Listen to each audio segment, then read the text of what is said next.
bismillaahi raxmaani raxiim kulan wacan oo wanaagsan daawadayaal saaxiibayaal waxaad ku soo dhawaataan wararkii ugu dambeeyay ee dagaalka Ukraine iyo sidoo kale Ruushka qodobada aad ku daawan doontaan barnaamijyadan idinku soo maqan daawadayaal saaxiibayaal waxaa ka mid noqonaya baadari caan ah isla markaana haysta dhalashada wadanka Argentine ayaa waxa uu ku baaqay in si degdeg ah gurmad ama gargaar loo gaarsiiyo dadka markaasiba abaarta ay soo wajahday isla markaana iminka macluusha wajahaya ee ku nool gudaha Soomaaliya iyo sidoo kale qaybo kale oo ka tirsan daafaha caalamka. hadaba qabiilkan ama baadarigan waxa uu tibaaxay in dagaalka Ukraine iyo sidoo kale Ruushka uu halakeeyay nolosha dad fara badan oo iminkaba aad uga qoostay noloshii ay markii horeba ku noolaayeen inay dib ugu soo noqon karaan.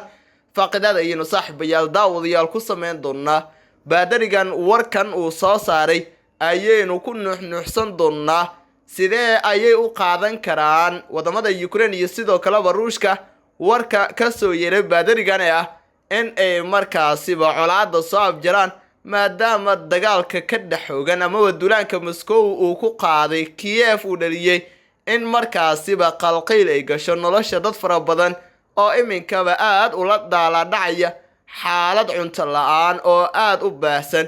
faaqidaad ayaynu saaxiibayaal ku sameyn doonaa falaqan ayaynu gelin doonaa xoga iyo macluumaad ayaynu saaxiibayaal daawadayaal idinku gorfeen doonaa barnaamijyadan idinku soo maqan oo intiisa badan xitaa aynu ku soo qaadan doono duqeymihii ugu dambeeyay ee labada ciidan ee Ukraine iyo sidoo kale Ruushka ay isweedaarsadeen. daawada saaxiib meel waliba joogto soo dhaw muuqaalka Lexar sina share garay inagu soo biir subscribe inoo saar channelka Faraga Malaalka si durbadiiba ay ku soo gaaraan muuqaalada inuu halkan idinku soo gudbino.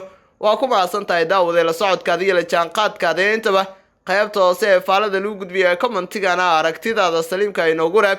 markaana daawada saaxiib waxaad ku soo dhawaataa faaqidaada qodobadii aynu soo dulmarnay aynu ku hormarno.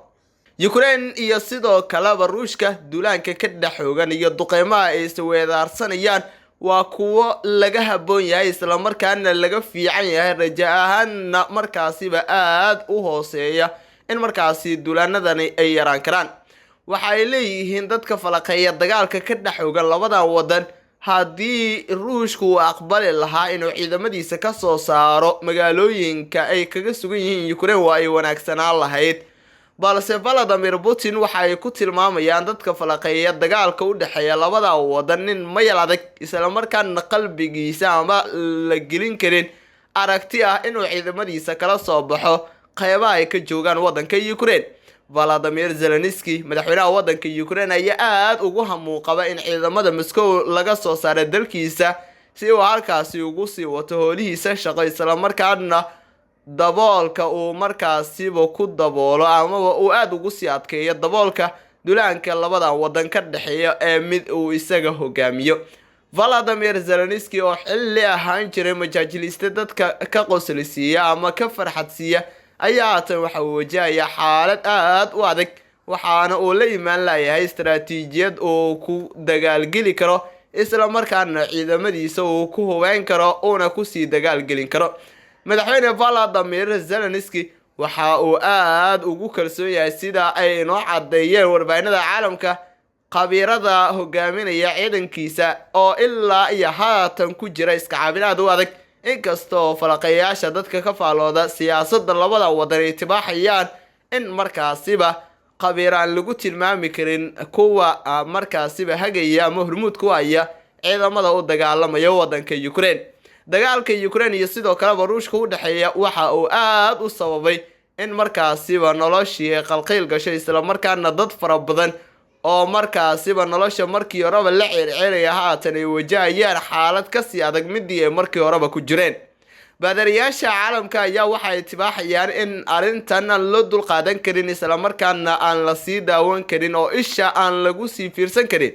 waxayna leeyihiin colaada la soo afjaro si ugu dambeyn ay markaasiba si caadi ah ugu soo noqoto noloshii dadka ku noolaa daafaha caalamka ilaa iyo haatan wajahaya abaaro baasan oo macluule iminka isku bedeli kara. madaxweyne Volodymyr Zelensky dadkiisa inta ugu badan waxay u qaxeen wadamada diriska la ah Poland ay ku jirto waxayna qaarkood yihiin kuwa iminka aad ula circiraya xaalad nolol xumo oo ka daran midda iminka ay markaasiba ku jiraan kuwa kale ee markaasiba ku nool caalamka. baadariga lagu magacaabo Pope Francis ayaa waxa uu tibaaxay in Soomaaliya iminka ay ku jirto marxalad aad u adag, isla markaana ay mudan tahay in dadkeeda iyo sidoo kaleba bulshadeedaba lala gaaro gurmad ama gargaar degdeg ah.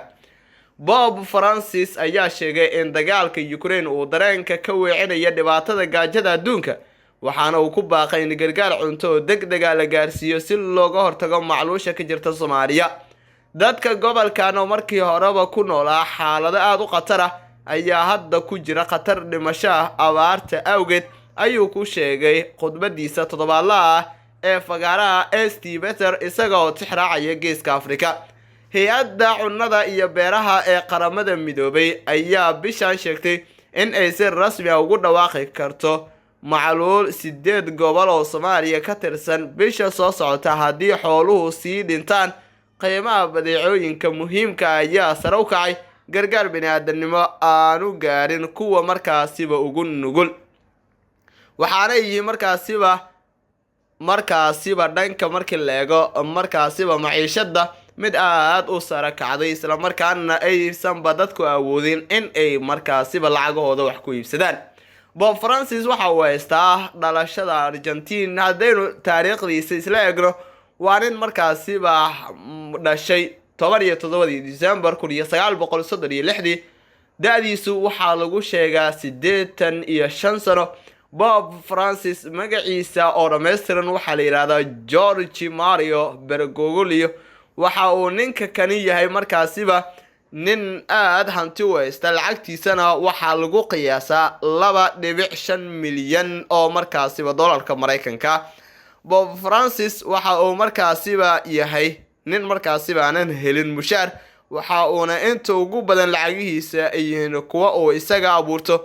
lacagaha uu helana waa kuwa waali ah, waxaana la soo warinayaa ninka kan oo haysta dhalashada Argentine in mar walbaba uu yahaba nin isaga ku nool gacantiisa.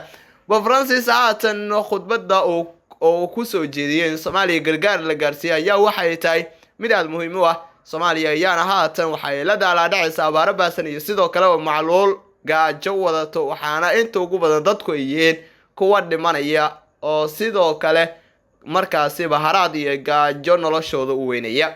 ergeyga gaarka ee madaxweyne xasan sheekh maxamuud oo u magacaabay abaarta Cabdiraxmaan Cabdishakuur Warsame ayaa dhankiisa wada dadaalo aad u xoogan, waxaase dagaalada Ukraine iyo sidoo kale Ruushka yihiin kuwa saameyn taban ku yeeshay isu socodka dadka iyo sidoo kale dunyada ee markaasiba kuwaasi oo ku nool caalamka, waxaana yihiin kuwa haatan gaajo iyo sidoo kale haraad la dhacaya.